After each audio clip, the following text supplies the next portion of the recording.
Jatensing, loss and damage expert at Climate Analytics Caribbean. And it's a pleasure to have you join us today for our thought leadership event on a just transition, empowering inclusive climate action for the Caribbean.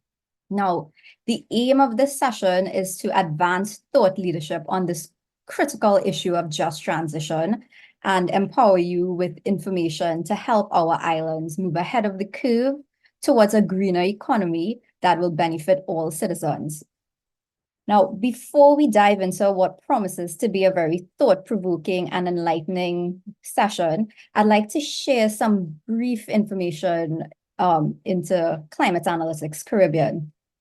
And we're part of a global organization called Climate Analytics, and we're a global climate science and policy institute engaged around the world in driving and supporting climate action aligned to the 1.5 degrees Celsius warming limit. And our office, Climate Analytics Caribbean, is actually the newest addition to the Climate Analytics family, and our team is based in Trinidad and Tobago. But we have a regional focus. And some of the work that we do here at Climate Analytics includes supporting Caribbean governments in translating international climate agreements, international targets, policies, and governance arrangements. We also work with regional and national civil society to enhance awareness of climate change, its impacts on our vulnerable populations, and the implications of the international climate negotiations for the Caribbean. Our regional work has focused on research and adaptation measures and loss and damage, as well as policy approaches to the just transition and climate justice. So we are truly looking forward to expanding our knowledge base today, thanks to the contributions of our very esteemed presenters and panelists. And before we start, I'd like to ask all of you to remember to please submit your questions in the chat. Questions, comments, and so on. You will have the opportunity to pose them to the panelists, during our question and answer session. Right. So I'm definitely looking forward to having you all here at this webinar. Now, before I introduce our panelists, I'd like us to first delve into the actual what and why of the just transition. And to kick things off, I'm pleased to introduce my colleague, Ms. Kristin Key, Climate Diplomacy Advisor at Climate Analytics Caribbean, who will explore the topic, what is the just transition and what does it mean for small island developing states? Kristin, the floor is yours. Thanks very much, Sasha, and good morning to all. I hope you can hear me okay. Let me know if not, and bear with me while I try to share my screen.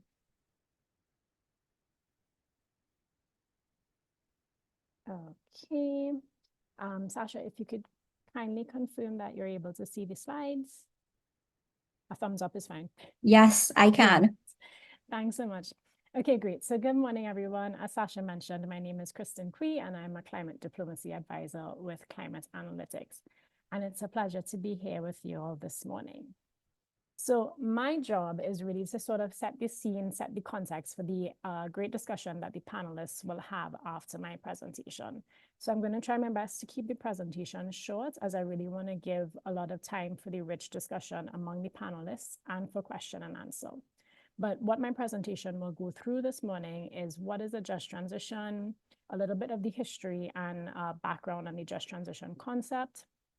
I'll try to touch on just transition and climate justice, and then also a little bit with regard to just transition and since that's the reason we're all here.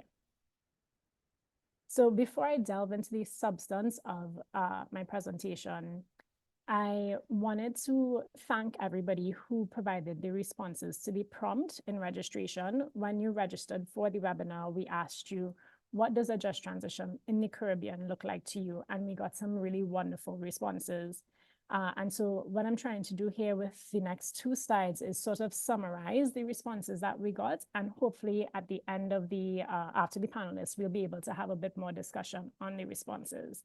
But overall, it was really great to see the responses because I feel like you all understand just transition and I don't really need to give this presentation. But overall, the responses were grouped into 3 categories. The first one was no one left behind. The second was green, sustainable economic growth. And the third was building resilience.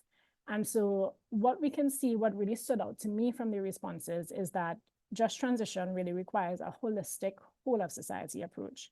There are a lot of different issues that just transition touches on, from renewable energy to ensuring we have a diversity of voices shaping the climate change agenda, education, retraining of the workforce, building capacity, raising awareness on climate change, protection and restoration of ecosystems. All of these things, based on your responses, fall under the just transition concept. And so I thought it was really good to highlight that before I go into the substance of the presentation. I think at the same time, we are incorporating different issues based on different national contexts under the just transition topic. And so if we ask this question to somebody from Europe, for example, or somebody from one of the African countries, for example, the responses may be different. But overall, I think we got some really clear responses in terms of taking a whole of society approach. So with that, I will now go into the substance of the presentation, which, like I said, based on your responses, I think there's a good understanding of the concept.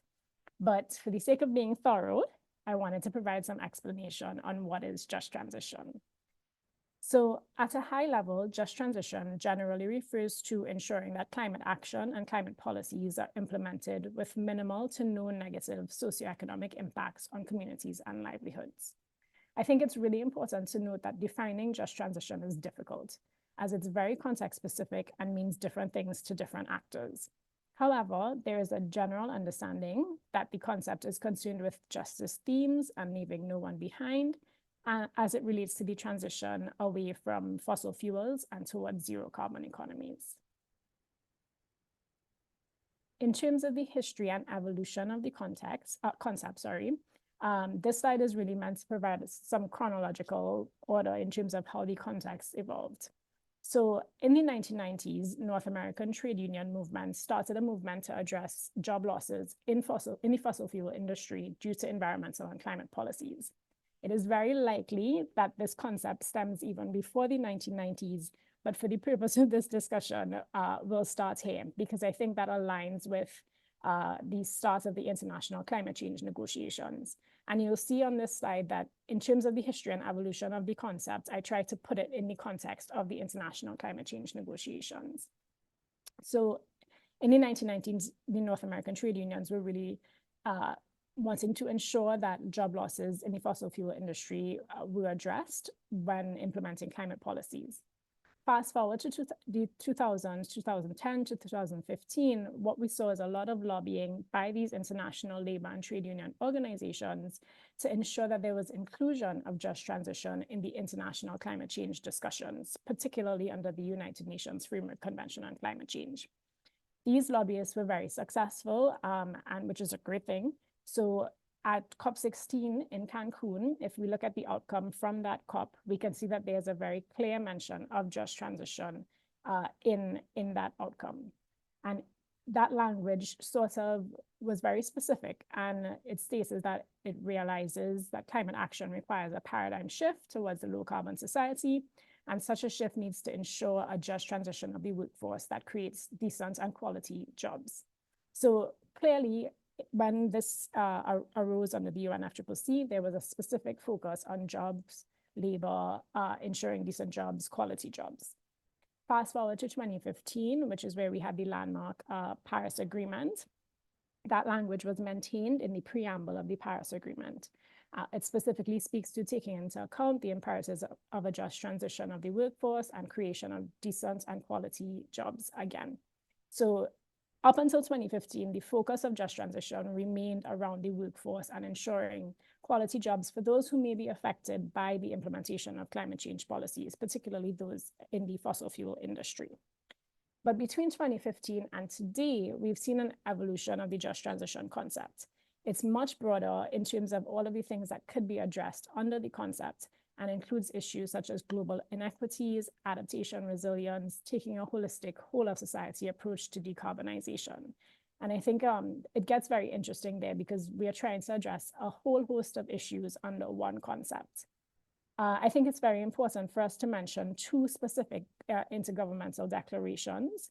One was agreed at COP24, I shouldn't say agreed, but the government signed on to it at COP24, and that is the Solidarity and Just Transition Celestia Declaration.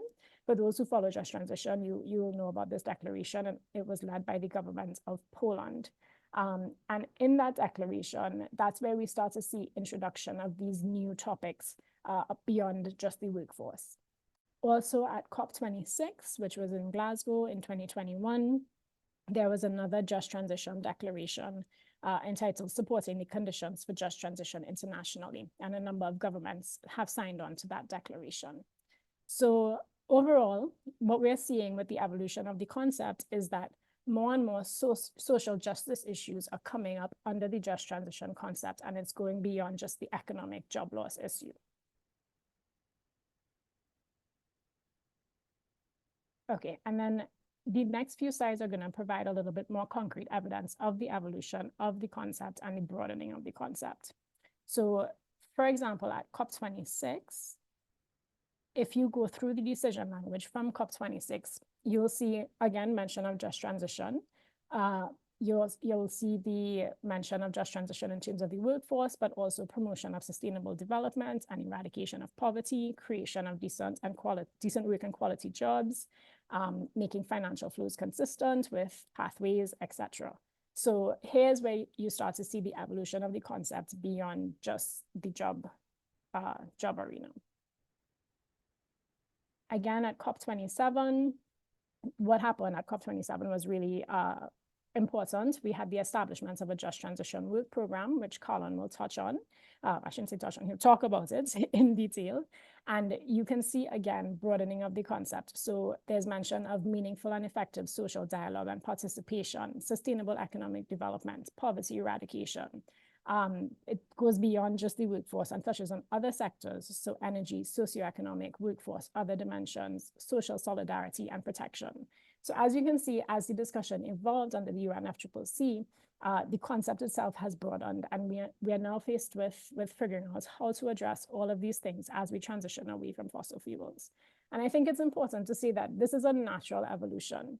In 2015, when we adopted the Paris Agreement, we were basically setting up the international framework for how to go about undertaking climate action at the national level.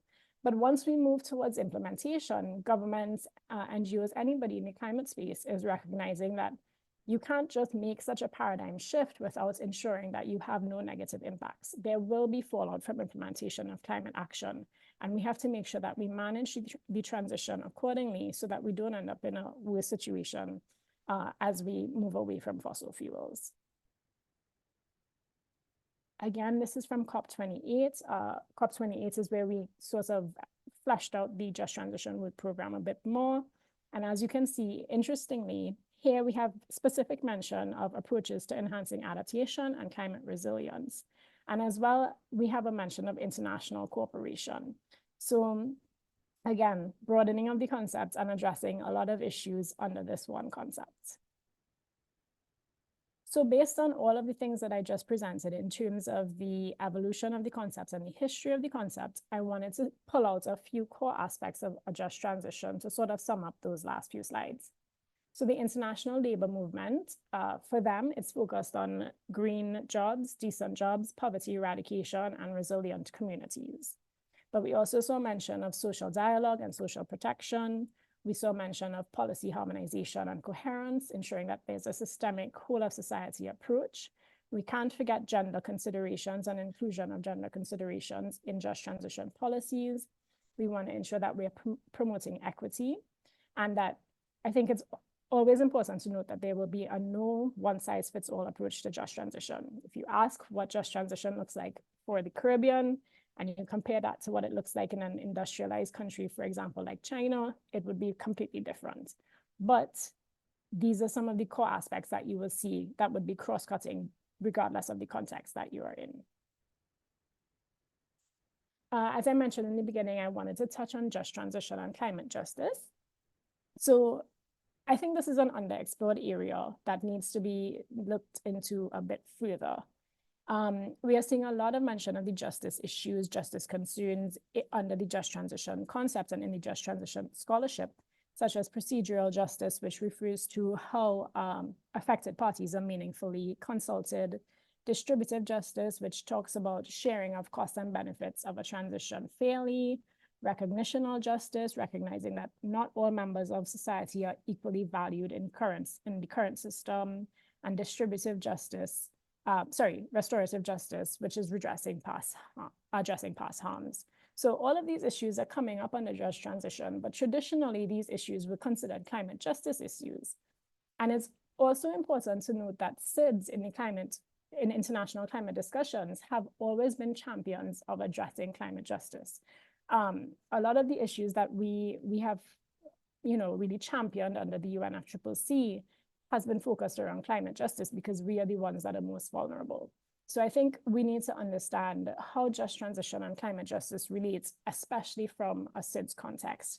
And I need to mention that this discussion is currently happening under CANARI's Caribbean Climate Justice Alliance. There is a just transition track, and I think a lot of these conversations are happening in the alliance and among the alliance members. One of our panelists would have been able to provide a lot more insights on this topic, but I don't think he was able to make it today due to unforeseen circumstances. But hopefully, as we discuss further after the panelists present, we can get into this topic a little bit more. So I'm coming to the end of my presentation now. But again, we are all here to talk about just transition and SIDS. And so I think there's still a few gaps that need to be addressed, and I tried to put those gaps on this slide. So first of all, just transition has traditionally been focused on economies with big extractive industries. SIDS typically do not have big extractive industries. So I think there's a risk that SIDS can be left out of the just transition discussion because a lot of the existing just transition framework focuses on how to move away from big fossil fuel industries to similarly large green industries. But we need to figure out where we fit in that discussion. Again, like I mentioned, climate justice issues like adaptation, access to finance, loss and damage, these issues have not typically been addressed under the just transition concept, but as we can see from the responses that we got, these issues are coming up under the topic. So we need to be thinking about how do we incorporate those issues into the just transition concept and specifically from the SIDS perspective. Additionally, there's a need for inclusion of sectors beyond energy in the just transition scholarship. Typically, we are looking at, again, the energy sector, moving away from fossil fuels, but SIDS don't have huge energy sectors or a reliance on energy for their revenue. We rely on things like agriculture and tourism. So how do those sectors fit into the just transition concept? So I have three questions here that are meant to sort of prompt your thinking on what a just transition looks like for SIDS. And again, we can have discussion on this. But how do we address climate resilience under just transition? How will SIDS be affected by external climate change policies? And how do we incorporate that into our just transition framework? And then what does an overall just transition framework look like for SIDS? These are some of the outstanding areas under the topic that I think we can have some discussion on.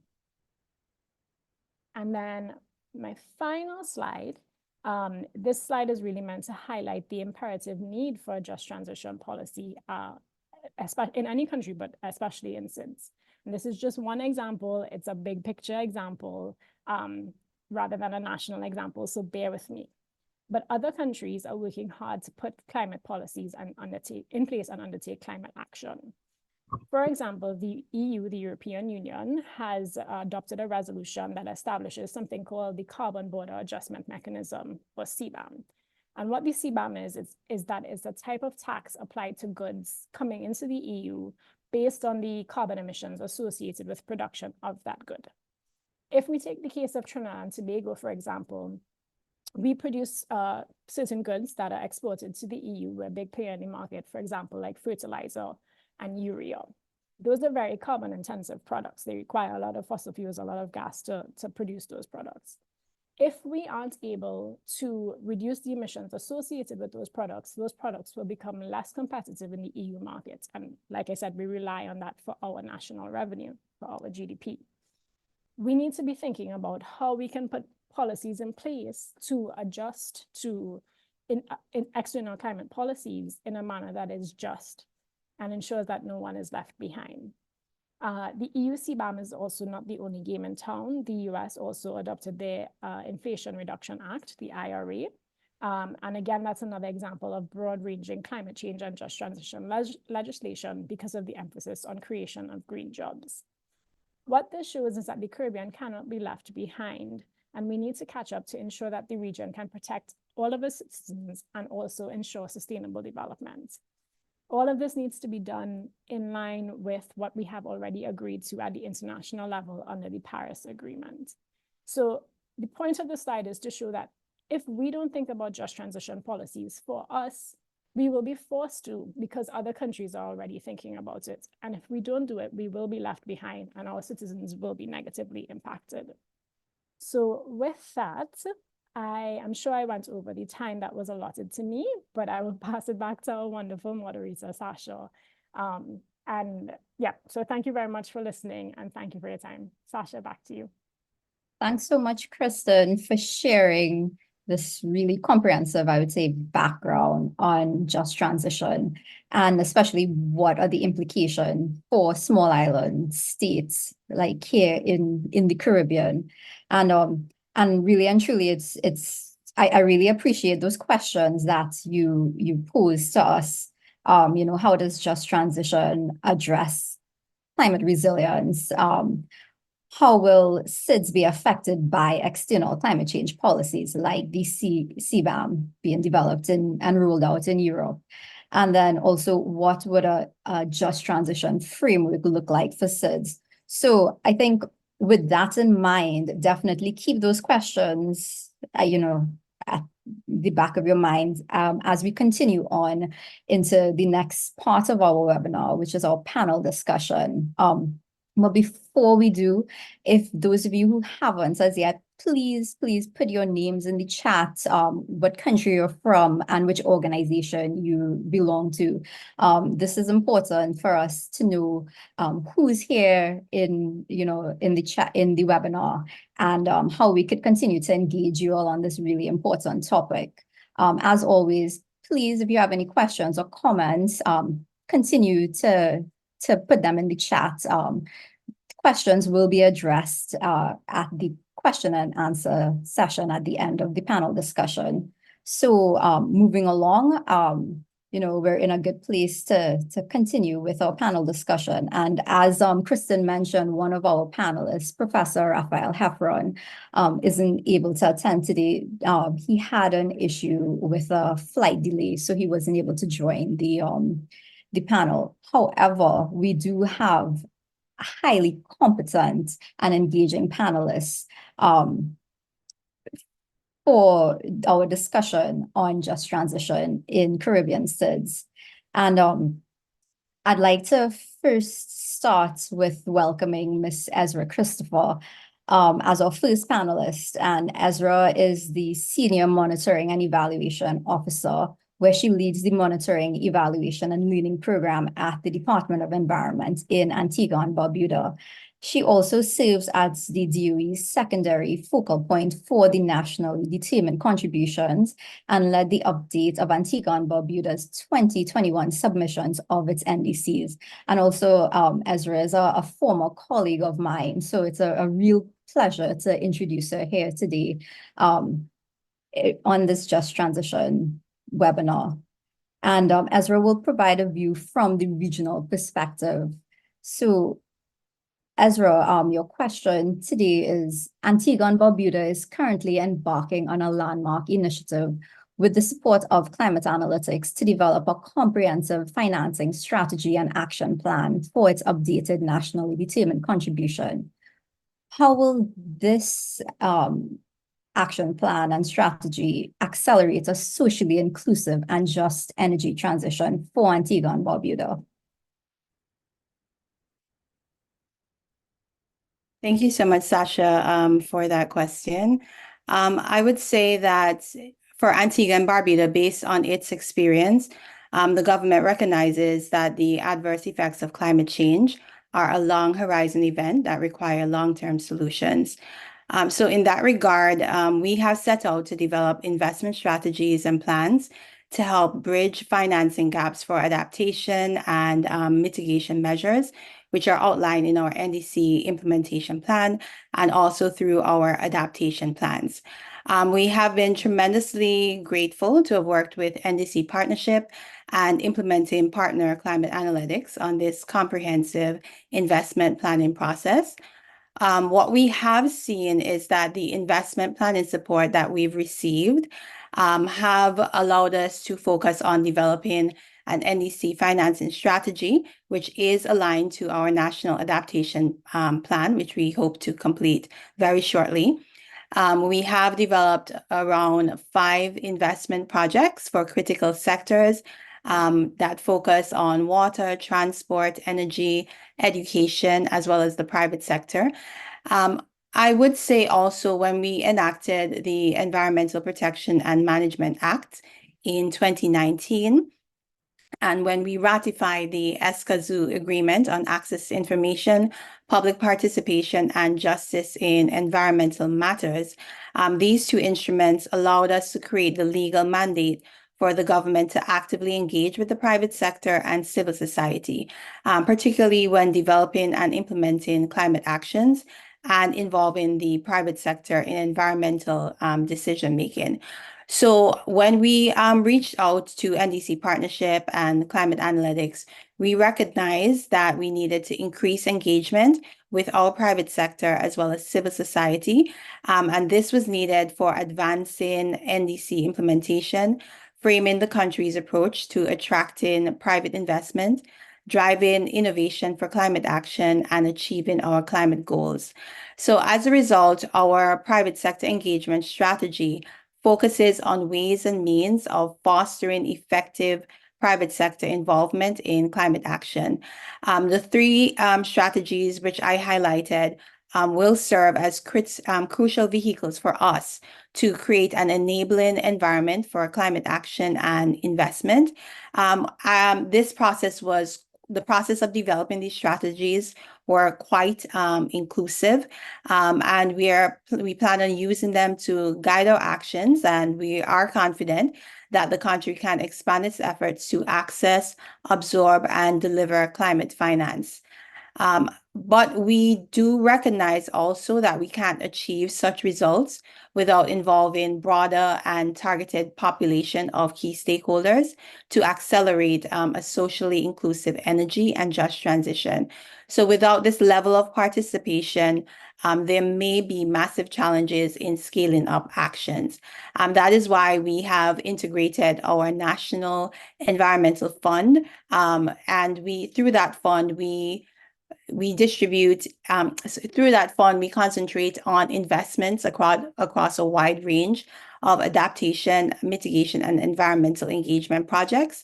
And we use the fund to enhance adaptive capacity and build resilience for vulnerable households with low-cost loans. It also pilots small grants to community-based organizations for the transition. But I would also like to give a bit more context in terms of why we did set out on this energy transition, if you would allow me to. Sure, go ahead, Ezra.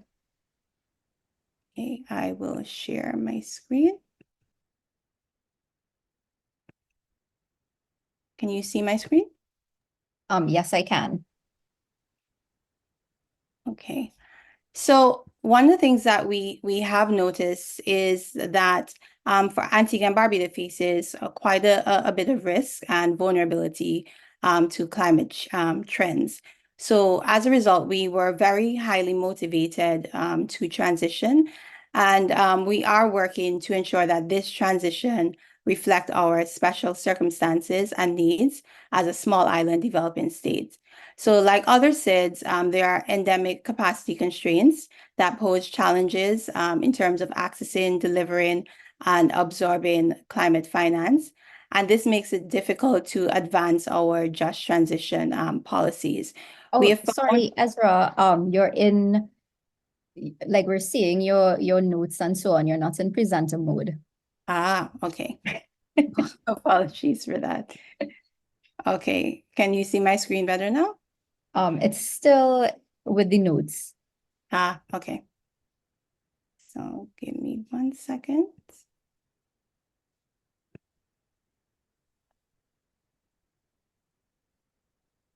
I think you could click slideshow if That works. Okay. or would you like us to Yes, share the presentation? Okay, no please. problem. So we'll have Chris share the presentation for you. Thank you. No problem.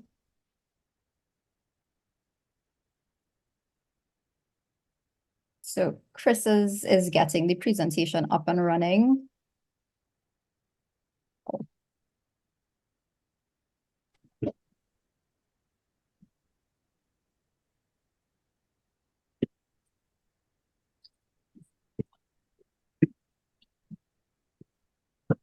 Okay, 1 minute. We're having some technical difficulties. Okay, no problem. Okay, you can, sorry, go back, one slide back. So this slide right here really captures the pillars of Antigua and Barbuda's just transition. So we looked at introducing education, training, and certification programs. We are working with a diverse set of implementing partners. So one such partner being Climate Analytics, as well as the National Renewable Energy Laboratory from the United States, to look at integrating a level of climate planning, as well as revising curricula at our technical education and vocational training institution. We are going to be working with other local training providers to integrate specialist programs, as well as working with the University of the West Indies to offer different level of training to government agencies, representatives from government agencies, as well as the broader workforce. What we have seen is that to ensure that our just transition processes are successful, we needed to improve our communications as well as involve a diverse set of stakeholders in consultations. We also worked in partnership with the International Labor Organization to do social dialogues with trade and labor organizations, as well as educational institutions and members of the workforce. We are promoting economic diversification by providing new and innovative job opportunities.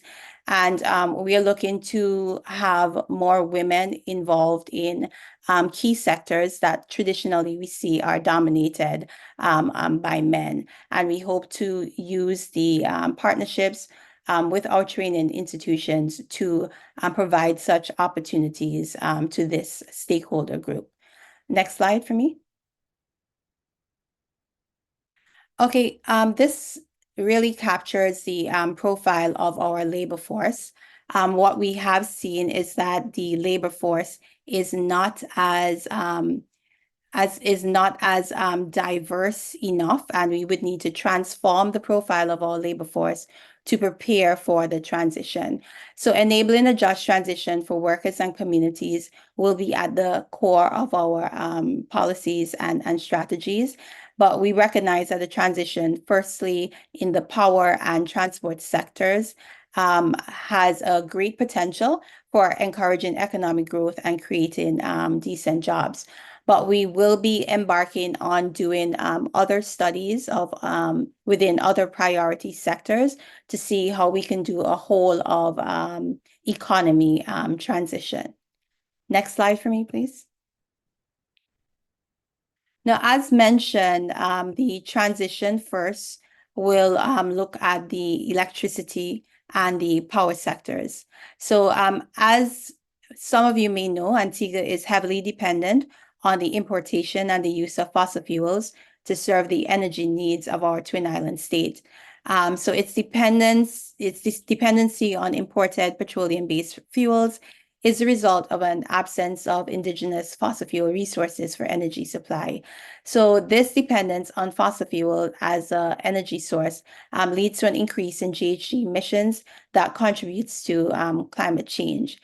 So a key element of the country's response to the climate crisis is an ambition to rapidly reduce its dependence on fossil fuels for energy production and transport.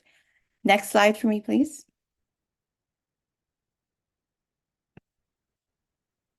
So we are also looking at doing transition strategies for the transport sector. And the key policy actions will look at curtailing the sales of ICE vehicles and encouraging the use of electric vehicles with certain incentives. So we will be introducing new business models or working with businesses to introduce new business models that will look at recycling of ICE vehicles, as well as repairing of ICE vehicles and establishing mobile charging stations. As I mentioned earlier, the training providers that we will be working with will provide a level of capacity building and training to support our workforce in operating, installing, and maintaining these new renewable energy technologies. Next slide for me, please. Okay. So this captures the specific just transition targets within our NDC. We will be doing initiatives nationally, as well as hoping to do regional engagement. And we see the University of the West Indies through our Five Islands campus being a key element, a part of this just transition strategy, as well as our National Environmental Fund. Next slide. So what will this just transition look like, and how will it impact our stakeholders? What we have seen is that we would need to introduce new laws, regulations, policies, standards, and practices.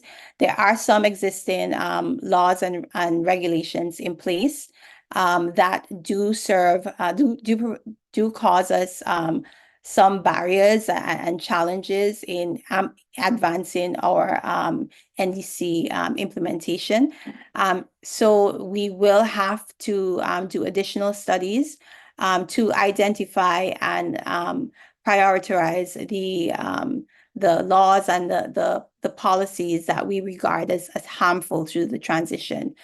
We have been working at expanding our resilience programs to households and community-based organizations.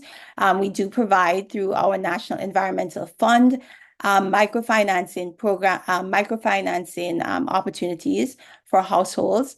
They do have an opportunity to gain low-cost loans, and in vulnerable communities, we work with community-based organizations to provide them with small base grants to support community members to cope with the financial impacts of climate change. As mentioned earlier, workers will have exposure to certified training and retraining opportunities. And we are providing many individuals with affordable and accessible renewable energy products and services at subsidized costs. And we are working with vulnerable businesses to gain access to backup energy support to enhance their preparedness for severe and frequent weather events. Next slide. So the next steps for us in the just transition would be to build out further our training skills and development opportunities, support the strengthening and of institutional and technical capacities of government entities and training institutions to drive the transition. We do recognize there are many challenges that we have to overcome. Particularly as it relates to training, we do see a lack of diverse and sufficient people trained in new technical skill sets required for the transition. We have limited human resources to analyze and assess the policy, regulatory, technological, and market barriers within Antigua and Barbuda for progressing our NDC-related project pipeline. There's also inadequate policy measures that support the transition. So we will be doing additional baseline studies as well as other key transition based studies in the coming years with our partners. And this will inform our target setting as well as inform our policy actions. We are seeking ways of partnering with key suppliers to concentrate on removing barriers as it relates to technology prices.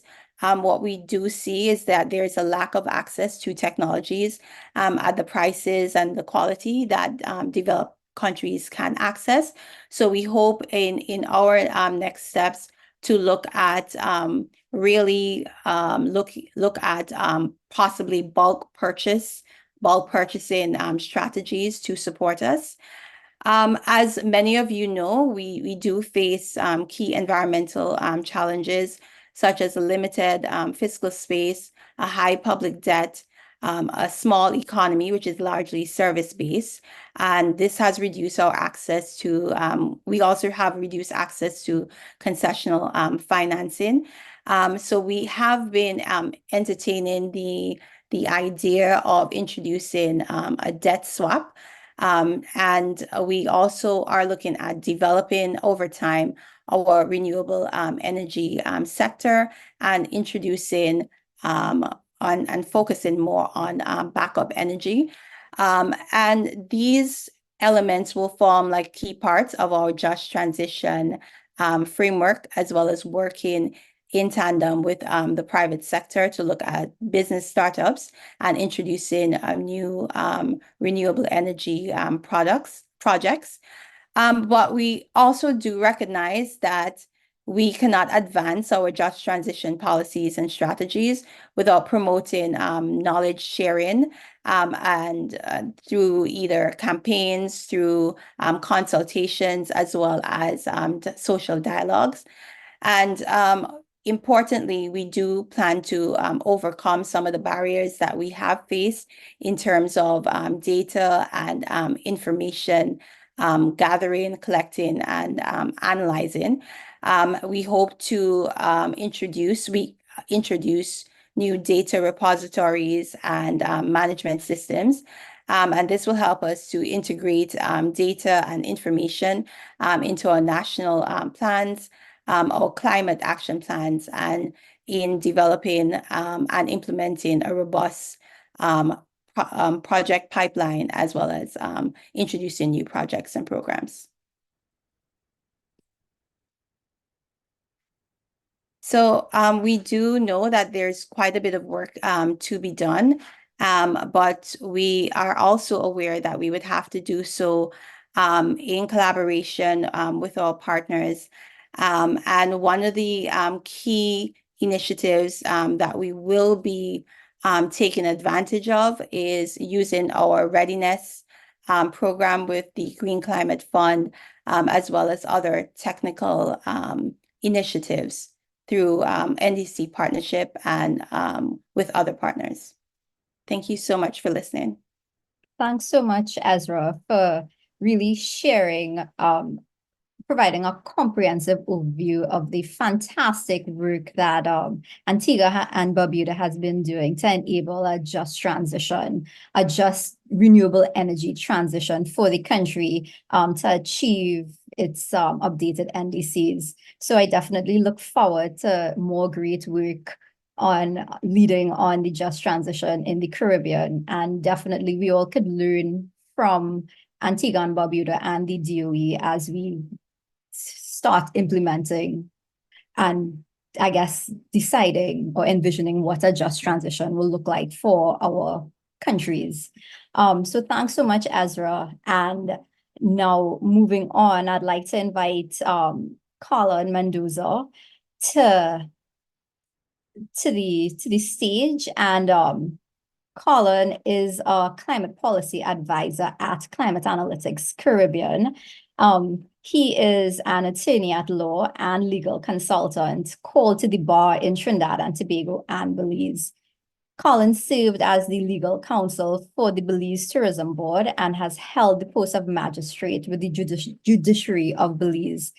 His work currently focuses on climate change law and policy, disaster law, and disaster risk reduction in the Caribbean.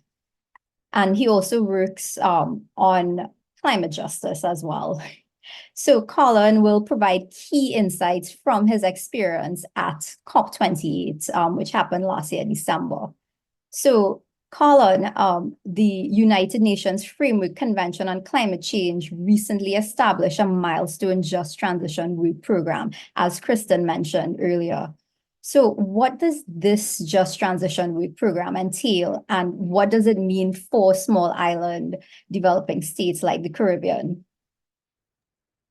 Thanks very much, Sasha, for that question, and good morning. Good afternoon, everyone. Pleasure to be here and to answer that question in terms of the UAE COP28 Just Transition Work Program. So Kristin would have already set a excellent scene of the development of the historical approach to what we know as just transition and where it now lies within the UNFCCC process. And we have a just transition work program. So you may be hearing that term or phrase being thrown around a lot in these climate change spaces or negotiation spaces. So I'm here just to distill some information as to what exactly that work program is about and what could be possibly the potential benefits for small island development states as we approach that work program. So as Kristin had set out, in COP27, there was the mandate to establish a work program on just transition pathways. And at COP28, there was a decision that was taken amongst parties for the overall framing of this work program. And this work program, I will just give you the clear objectives of the work program, is that it's aimed to achieve the long-term goals of the Paris Agreement and providing a space for the discussion of priority topics for SIDS, such as adaptation, resilience, technology transfer, capacity building, and access to finance and loss and damage. So we can see that there has already been a moving away from the narrow view of just transition in terms of the workforce and the energy sector, but an all-encompassing view for other priority areas that affect SIDS. And also the establishment of this work program is a formal program in terms of the modality under which it was formed, so that it's a program that is designed to have dialogues on meetings of parties, stakeholders and non-stakeholders, so all non-government institutions and accredited bodies to the UN process, are invited to make submissions on topics or ways in which the different aspects of just transition impacts particular sectors and particular countries, so that we are able to identify what these issues are and formalize them in the modality of this work program. And further, that this work program is complementary to other work streams within the process, so that it doesn't duplicate efforts under the mitigation work program or even it feeds into the GST, which recently concluded last year and will feed into the next GST in the next 4 years. So the timeline of this work program is a 3-year work program where parties agree to commence work on just transition and will review the effectiveness and efficiency of this work program in November 2026. And the scope, as I just indicated, is very broad. A space for discussion on socioeconomic issues, linkages to sustainable development and poverty eradication, as well as approaches to enhancing adaptation and climate resilience at the national and international levels. It also includes the issues of just transition of the workforce, the creation of decent work and quality jobs, and the inclusive and participatory approaches of the transition to ensure that no one is left behind. The inputs into this, as discussed, would come from the party-driven process where stakeholders, parties, countries are allowed to feed into this work program in terms of giving possible topics to be discussed. And now you may ask now about all this talk about the work program and what really does it mean for SIDS. This is one of the places where there is now a view that the just transition is a wider approach, much more broader than the focus that was recently given or propelled under the ILO and in line with just the workforce. It now gives the opportunity for discussions on what sectors that SIDS, particularly SIDS, could be impacted through a transition. It now allows to facilitate a pathway or guidance as to resilience building in terms of, as we discussed in the slide by Kristin, in terms of the cross-border impacts of the transition and different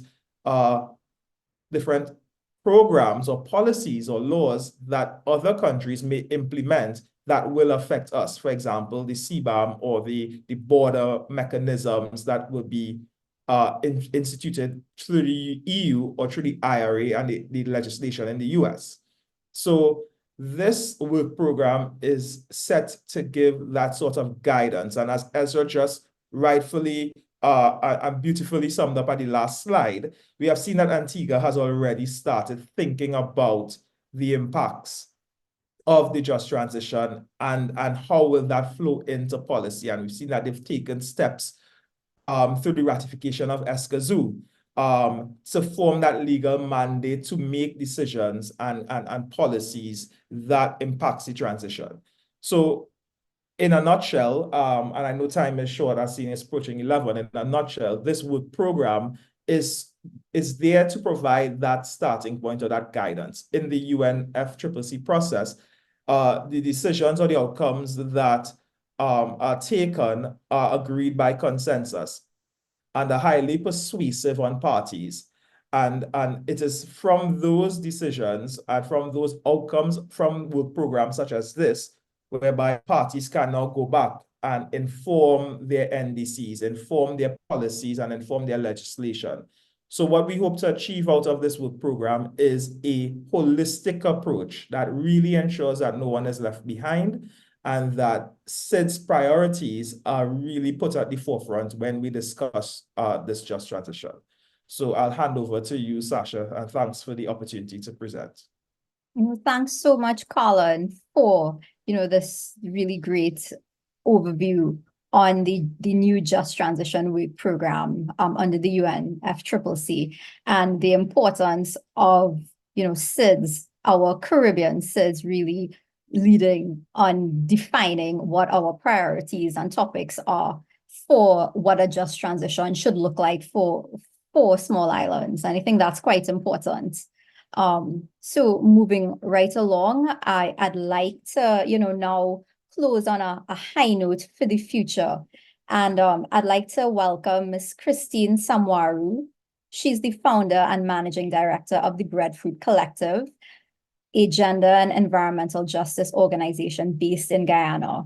And among her many accomplishments, Kristin is also the co-chair for the Gender Working Group of the Caribbean Climate Justice Alliance.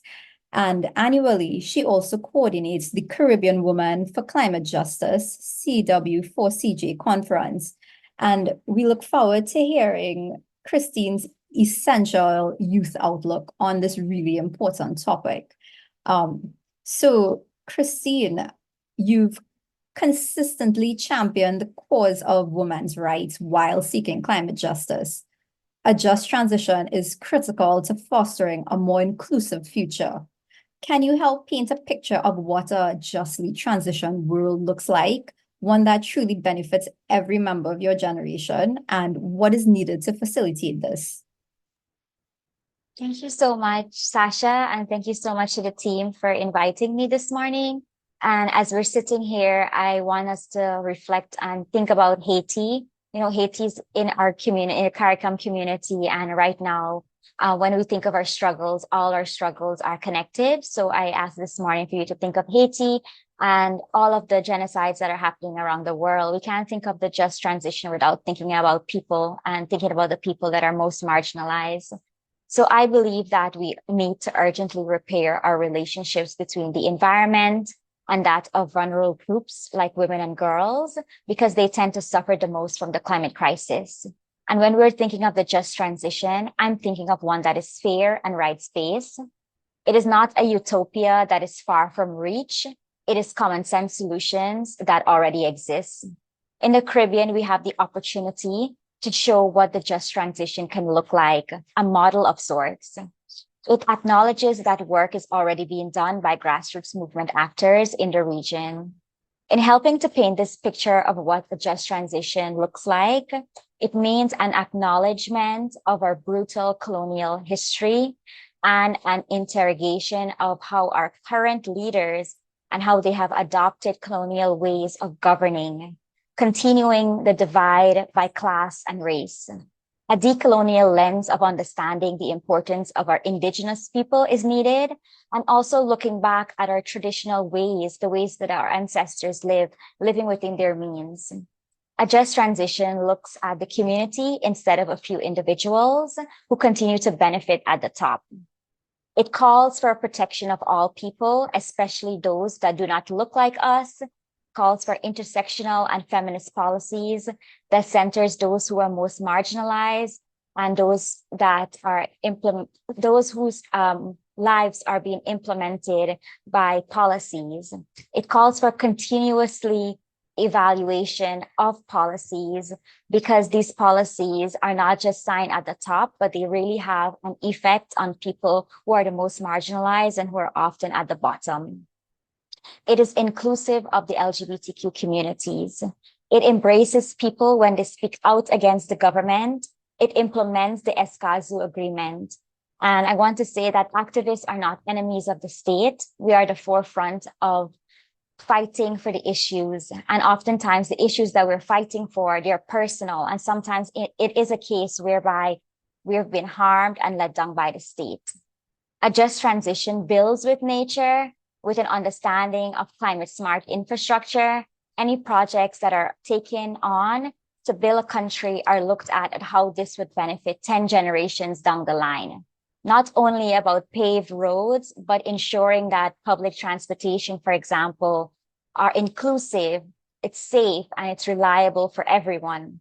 Making sure that the newly built schools cater for those with disabilities. It centers gender transformative education that prepares students for a climate impact future, and a just future pays teachers well and fairly. A just transition for the Caribbean means not only signing on to the various conventions, but to protect women and girls, and gender-based violence should be a thing of the past. We need to think the just transition, it needs to be inclusive of healing and transformative justice. We want proper jobs that care for our well-being of our people. The just transition speaks up against the new fossil fuels investment, remembering that the harm it has brought and continuously brought to communities. These places are sacrifice zones. We need to know and make it part of our work, the process that is rapidly unfolding in my country when it comes to oil and gas, and know how this would impact the people in Guyana, but more broadly, the people of the Caribbean. We need investments in those on the ground, allowing funding to get to the people on the ground, embracing livelihood with grace and the ability to thrive, and not being constantly being afraid of our homes being destroyed by the next flooding or the next hurricane season. It's peace of mind because it allows us to have leaders who care about our needs. Climate justice connects to all social justice issues, and a just transition is that. It's climate justice. It's about liberation. When we're talking about climate justice, when we're talking about a just transition, we have to include words like equity, autonomy, solidarity, resistance, community, education, and I have started by saying that we need to rethink our relationships between the environment and women and girls. And I want to also highlight that research shows that when we are thinking of ending gender equity, and when we're thinking of gender equity and protecting the environment, that is also linked to securing a future that is safe, just, sustainable, and equitable for everyone. And I'll leave you with this quote that I've been thinking about. The just transition allows us to think of the future, think about a radical future. And like I mentioned before, it's not a utopia. It's something that we know how to do in the Caribbean. So the quote goes like this, and it's by co-author Ridley. To bear witness to the beauty is not to be conflate with escapism or nativity. It is a deep form of survival inherited from our ancestors in a time when we have more access than ever before to the traumas of this world. How will we resist the tide of despair? Let beauty be our anchor. Thank you. Thanks so much, Kristin. And I think that is such a powerful quote for what a vision for a just transition in the Caribbean, in small islands would look like, and powerful words, for us as we continue on this path towards ensuring that, no one is left behind, that we have inclusive whole of society approach that really addresses the various injustices facing our communities and our islands as we move towards a just transition, as we move towards net zero for the future. And I think that's very powerful. And I just want to say thank you very much to each of our panelists for this incredibly enlightening discussion on the just transition. But before we move on, I'd like to take a quick pause to ask everybody to join us for a family photo. And what I want is that we have as many cameras on as possible. And I'll ask, my CA Caribbean team to take a few screenshots of us. So definitely cameras on, and we could go. I could ask Chris to let us know when you're taking out the photos.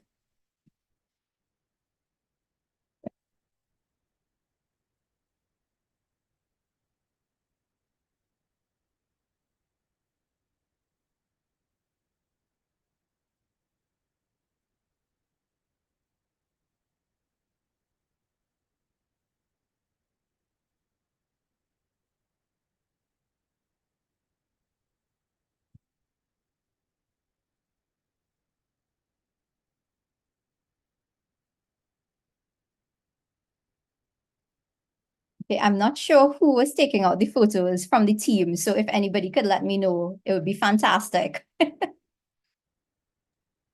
I'm taking the photo. Okay, thanks so much, Chris. So just let me know if it's finished or if you want another one. 1 second, everyone is turning on their cameras. Maybe give us Okay. a countdown. A countdown would be good, like a 3, 2, 1.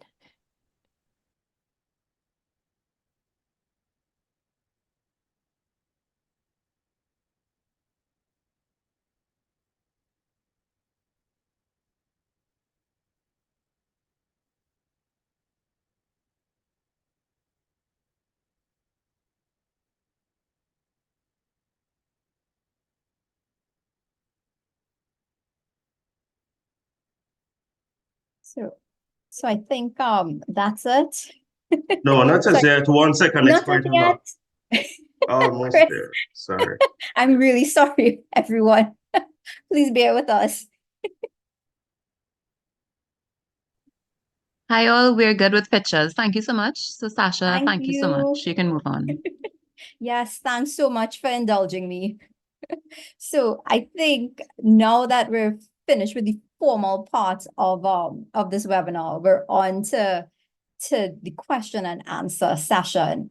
And now it's time for the audience to really get in on the action. So what I want to do is, I'll be going through the questions in the chat to see if we have any for the various panelists. So I know there's one for Ezra. And it's hi Ezra, can you provide some specific examples of the type of training being provided for a just transition of the workforce in Antigua and Barbuda? And what skills are required for this transition? Okay, thank you so much for that question. The level of training that we have provided thus far relates to introducing our Technical Vocational Educational Training Institute to new renewable energy technologies. We have focused on looking at the students who do electrical work as well as refrigeration. We are looking at introducing just transition strategies in our building sector.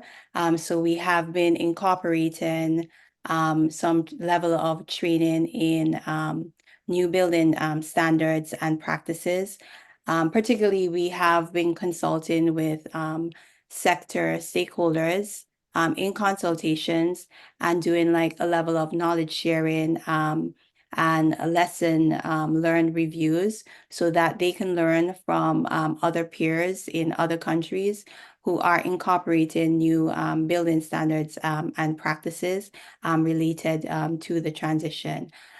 We will be embarking on further training. And I forgot, our automotive students have an opportunity to gain practical experience in understanding how to operate, maintain electric vehicles. So we have gifted our TVET institution with electric vehicles. We also gifted other technologies relating to a water atmospheric device that creates water using air. So we are using that TVET institution as a hub to gain access and just gain practical experience in new technologies that will be critical for us in the transition, as well as critical to some sectors, priority sectors for us. We will be expanding our certified training program. We are currently working with NREL, who are reviewing the curriculum of our TVET institution to see how it can incorporate more renewable energy training into that curricula. We will be engaging further with our Antigua State College to develop a different level of training at that institution, as well as building out programs in the future with the University of the West Indies Five Island campus. We do recognize that working with these educational institutions requires quite a bit of effort. Some are at different levels of capacity in terms of access to technical staff to support, or in terms of access to resources. So in the short term, we have provided a level of support to complement other initiatives in country to help them get over some of the capacity challenge in terms of their access to resources. So in the future, we will be doing other initiatives, not just for students, but we will be concentrating on providing training and upskilling opportunities to those who are part of our utility company, our National Office of Disaster Services, working with other key agencies to get them more involved in the transition. We are also looking at ways of engaging our trade associations as well as our labor associations so that they can provide a level of exposure and awareness raising of these training institutions, training initiatives to their constituents. Thanks so much, Ezra, for that. And I see we have another question from Marissa Shepherd. Good morning. I hope all is well. I would like to ask if there has been any mechanisms that have been developed that engage the stakeholders of labor, employers, and workers in policy development that would support just transitions. And I will ask this question to the entire panel.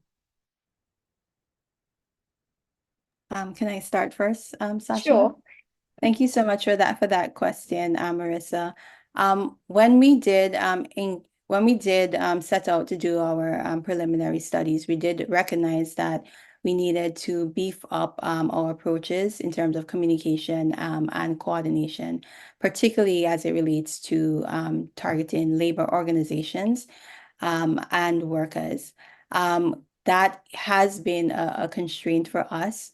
So we did work with the International Labor Organization to do social dialogues, and we have reached out to NDC Partnership to get on board a just transition specialist who will be embedded within our Department of Environment, as well as a behavioral change communication specialist who will have the responsibility for coordinating our just transition strategies, as well as advancing our behavioral change communication strategies so we get as many stakeholders involved in this process as possible. We will be engaging further with NDC Partnership, with ILO, and with other partners to support us in this initiative. Thanks so much, Ezra. So I'll pass this on to the other panel members, Kristin or Colin, if you have any response to this question. Sure. Just to add to that, from the perspective of civil society, Kristin had mentioned it, and we would have had a panelist who's unfortunately not able to make it, who would have spoken more to the Climate Justice Alliance that is spearheaded by Canary. And within that alliance, there is a Just Transition Working Group, which provided input into the climate justice agenda, which would be further developed, used to promote climate justice issues. And rightfully, there is a link between climate justice and just transition. And within that working group, we have engaged stakeholders from ILO, from the regional office of the ILO, and also from other civil society organizations throughout the Caribbean to identify priorities that are related specifically to climate policy and action and the impact or effect of just transition within these sectors or within these areas. So there is also available an opportunity for collaboration and collaboration among stakeholders within the Caribbean. So just want to flag that for those on the call. Thanks. Thanks so much, Colin. And I think we have about 9 minutes left. So I'd like to ask a closing question to the panelists. And it's really about their vision for a just transition in the Caribbean. So I want to ask each of you all, Ezra, Colin, and Kristin, this question, and you all have a maximum, I would say 2 to 3 minutes to respond. And it's, what stands out about your experience of advancing or advocating for a just transition?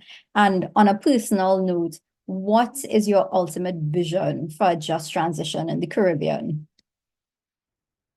So I guess we could start with Kristin. Sure, thank you. I think I summarized it when I was speaking earlier, but it really is an understanding that climate justice work is about people. And for the most part, our people have been left out of these conversations when it comes to justice. So understanding at the very grassroots level, you can't talk about this big topics of justice or climate resiliency without getting to the community level and ensuring that you're getting them the solutions they need to live a life that is just and that's fair. Understanding that our policies in the Caribbean are ones that are passed down by colonial systems year after year, decades after decades. And so I talk about system change and radical imagination. But when it comes to those things, it's also about looking back at how our ancestors live on this place, how they live within their means. In the Caribbean, we have rich traditional knowledge, we have indigenous knowledge. And I think it's time for us to center those voices, because when we're thinking about the just transition, it may seem as something that is new to the Caribbean. However, our indigenous people have been protecting our forests, have been living lives the way nature, they live with nature so that they don't cause harm to it. And so we have to center those voices that already know how to practice these solutions. When we think of gender and climate, we tend to forget that care work is real work. And when we have disasters, gender-based violence, all types of violence usually spike. And so we have to start thinking about measures and putting measures in place to prepare ourselves. So for when those disaster strikes, because the climate crisis is happening. It's not something of the future. It's happening within our own, this same generation right here. And so it's necessary for us to start putting in place disaster management and thinking again about holistically, thinking about the elderly people, thinking about youths. And I think the Caribbean of the future is one that continues to be a model, continues to like uplift the people who are doing the work, because as much as these topics may be new to us, they are already people that are working at the grassroots level to get us to the solutions that we really need. And for me, it always goes back to my community. How am I serving my community? How am I giving back to my community? And realizing that I might be based in Guyana, you might be based in Trinidad, in Jamaica, in Barbados, but it's important to understand that our struggles are really very, very similar. And so our solutions can also be connected. Thanks so much for that, Kristin. And it's really true. The fact that we have shared challenges, but we could also share knowledge and share solutions with each other on just transition. And I'd like to ask Ezra to weigh in on what her vision for a just transition in the Caribbean could look like or should look like. Thank you so much for the other panelists who gave such a great insight in terms of what that vision could look like. I would say, despite our diversities, we also have commonalities. I think we really need to start first in having like a common vision as to what the just transition should be for the region. It's vital that the stakeholders across the region have a common understanding of what that means. And if we don't have consensus in terms of how to act, consensus that may act as a barrier, I would say we can learn key lessons from previous transitional periods in our history. For some countries in the Caribbean, we did transition from being a mainly agricultural-based economy to either being service-based through tourism. We also went through periods of transition, particularly in the OECS, where we transitioned in our telecommunications sector. So we can learn lessons and best practices from that. And what we've seen from those transitional periods is that we needed strong institutional leadership and coordination mechanisms. We needed to enhance capacities at all levels, particularly at the sectoral level. We need data and evidence to inform our planning and our decision making. Many countries in the Caribbean do not necessarily have coordinated data management systems, and the agencies working within the Caribbean still work within their own vacuum or a silo. So we need to enhance data sharing across the Caribbean. I would say we also need to empower stakeholders more to engage in the process. Some stakeholders may also need to enhance their capacities to operate and access a greater level of climate finance to help them be more in a better position, I would say, to implement just transition strategies. One of the key ways that we can first work is identifying a coalition, I guess, in the Caribbean of stakeholders who are willing to support governments in advancing a green economy and applying just transition approaches. So those are some of the, I think, the initial steps that we can take to implement a just transition or a vision of just transition in the region. Thanks so much, Ezra. And I think it's important when you said that we need to have a common understanding of what a just transition could look like for the Caribbean, and that we need to learn from past transitions to inform how we go about with this just transition in the future. And then also looking at the other issues and challenges. How do we deal with that? If it's data, if it's capacity, institutional arrangements, and so on. So thank you for your insights and your thoughts on what this just transition could look like for the Caribbean. And lastly, I'd like to ask for Colin, the only male on our panel, to weigh in on his on this question.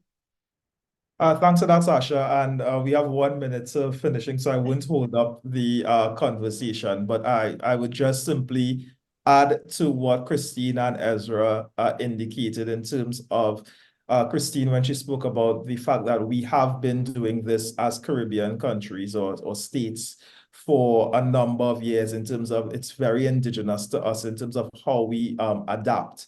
And the inclusivity that Ezra mentioned in terms of the approaches taken to really involve youth, children, and women and girls. And what I will end on it by saying is that those both approaches and what I think the just transition looks like for the future is one that is a human rights based or focused. At the bottom of it or the end of it, it is people, it is livelihoods, it's lives, it's communities that would be impacted by the decisions taken. It is something that we can even go broader to see how climate displacement or migration or larger issues such as food security. We don't have a major food security issue within the Caribbean at the moment, but these are issues that are on the forefront or the horizon if we don't really put together proper strategies and policies that are really just. We don't want an unjust transition. We don't want to really have some people feeling the benefits and others being left in the wayside. As it rightly says, leaving no one behind. That is what the focus or the vision for a just transition for the Caribbean should look like. All right, thanks. Thanks so much, Colin, for that. And yeah, I think it's important. Just transition for the Caribbean is really, it should be grounded in that principle of leaving no one behind. And with that, this brings us to the end of our webinar. And I do want to let those people who did provide questions in the chat that we've recorded those questions and we will be sharing responses at a later time. So don't worry, we've recorded your questions, but we're unfortunately out of time for this, I would say, fantastic thought leadership session on the just transition for Caribbean SIDS. So on behalf of our team at Climate Analytics Caribbean, I'd like to sincerely thank our brilliant presenters and panelists for joining us and contributing to this very critical discussion. As we've seen, climate justice and the just transition are inextricably linked, and there cannot be a one-size-fits-all approach. Small island developing states must carry out a just transition through a regional specific lens, taking into account our special circumstances and our unique challenges and opportunities. We at Climate Analytics Caribbean, we're committed to facilitating a just transition for the Caribbean that uplifts our communities and significantly strengthens our sustainable development. I just want to say thank you all for joining us, and I hope you've gained value from this session and you're inspired to continue your own important climate action. And the team here look forward to keeping you informed and working and collaborating with many of you to help achieve a net zero future that is fair, inclusive, and conducive to a thriving Caribbean. So with that, I want to wish you have a fantastic rest of the day, and thank you all for being part of this webinar. So goodbye, everyone. Thank you, and letting you know that presentations and the recording will also be shared with all participants as well. Thank you, and goodbye. Thank you, everyone. Bye-bye. Be safe. Bye. Bye. Everyone.